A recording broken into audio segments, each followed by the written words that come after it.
Oh, forgive me. I was so busy typing. You see, this is the moment. This is the moment where the Lebanese cook is going to make it look as if Alicia committed suicide in the pantry. Oh, I am so silly. You don't know what I'm talking about, do you? This is my latest book. My, 6th, I think. My name, I think you know, J.B. Fletcher.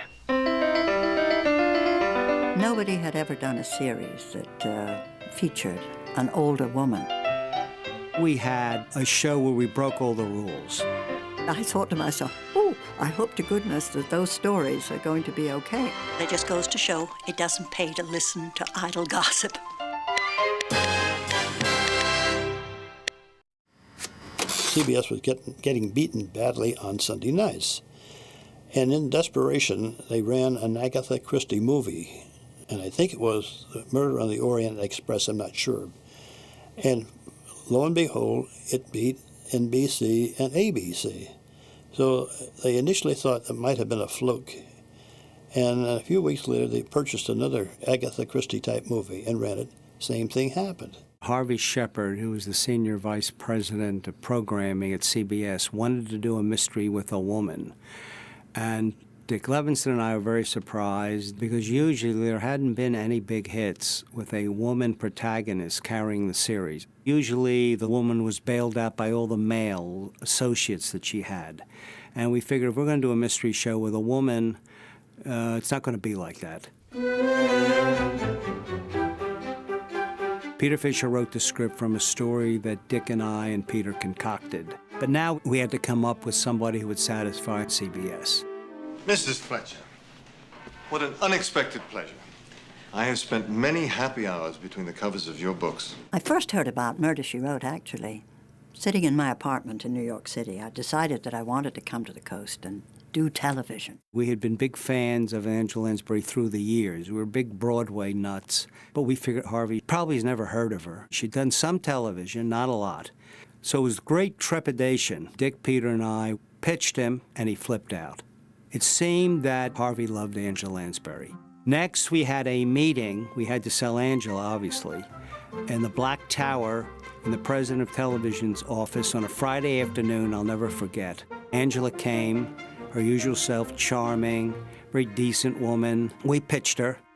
I met with the writers, Levinson and Link, and the writer, Peter Fisher, for a 1-hour mystery series involving a lady detective. She wasn't your normal kind of Miss Marple.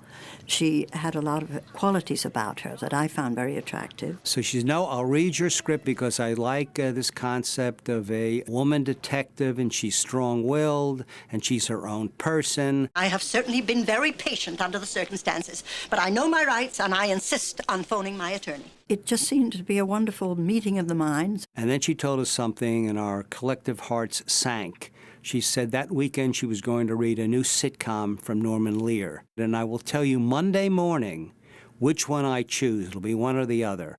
We figured, oh, we're dead.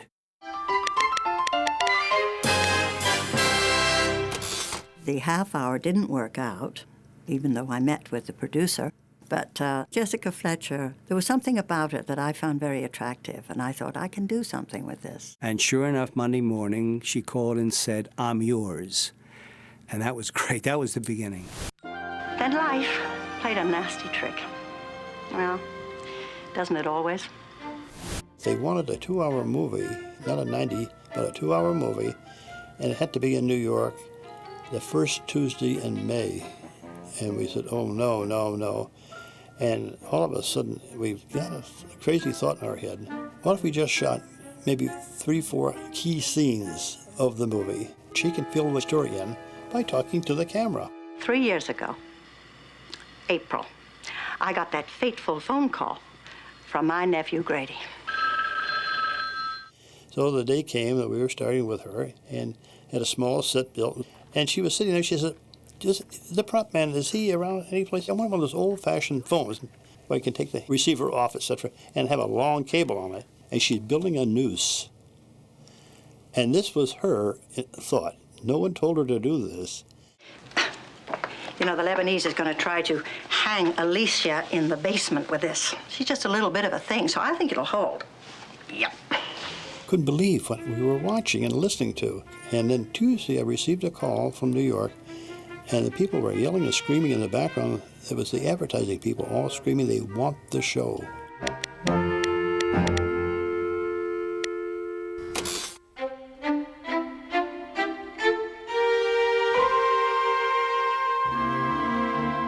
Jessica Fletcher, the character, was a widow, no children. She had created a second life for herself in Cabot Cove, written a mystery book that had suddenly become successful. She had some foibles.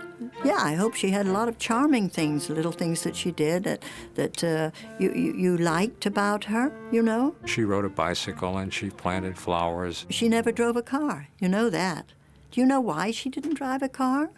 Because Peter Fisher decided that if she could drive a car, she would never have the opportunity to ask somebody to give her a lift. And that's how she made contact with people. In the first place, it's on the page. But then, of course, as an actress, it's what you do with what is on the page. In the original concept, Jessica Fletcher was probably a little bit more eccentric and had general characteristics of an older woman. I wanted to eradicate that aspect of her and make her more kind of ready for the world. I think the character of Jessica Fletcher became who she was because of Angela's input. I wanted every woman to find something about Jessica that they could say, well, yes, I would think that, or I would react that way. I wanted to make her every woman. Angela brought sophistication and dignity and made her lovable. I mean, every cop in the world wanted to help her because they could flirt with her. Boy, Maya Dell was sure right about you, Mrs. Fletcher. I mean, she said you wouldn't mind me imposing on you at all. How much of Jessica Fletcher is really Angela Lansbury? And I would say, cumulatively, a lot. I hope I'd share a lot of her traits. I certainly was brought up to, conduct myself in a certain way, so I suppose I bring that to her. Whether or not you start out with the character being designed very much like the actor, they tend to meld. As you get to know that person, you tend to write more to their strengths, to who they are. A lot of my Englishness, I think, has bled into the character of Jessica. I played her as a more general New England person. I always felt that she came from Boston. That allowed for my slight English accent, which crept in from time to time, you know. I don't think she goes around solving mysteries every day, but she's very charismatic and full of personality and energy, and I think those are the qualities that made the show such a hit. First time that we met Angela Lansbury, I told her that if she accepted the role and it became a hit, that her whole life would change. She wouldn't be able to go to the Brentwood Mart anymore because people would come over to her, they'd want autographs. And I said, be prepared, Angela. I was actually 59 years old when I started Murder, She Wrote. And I didn't realize what a hard job it was going to be and what hard work was going to be involved in being on the set 8 days at a time for each segment. We were scheduled to take a 2-week hiatus over the Christmas, New Year's. And she was physically, really was tired. She was doing an 18-hour-a-day run. We did the last scene and finished it. And Angela said, take me to dinner. And she said, boy, I am very tired, Bob. I'm not sure I am going to like any of this. But all of a sudden, as we were eating, people start coming over with their menus and asking her to autograph it. She realized that she was being recognized, and no longer was she just an everyday person walking down the street. And she gave me a sly look, and she said, oh, no, I do my own grocery shopping. It's like the television audience owns you because they watch you in their home. You're like a member of their family, and they treat you that way. That was heady. That was exciting. Knowing that the audience liked us was lovely. He liked us.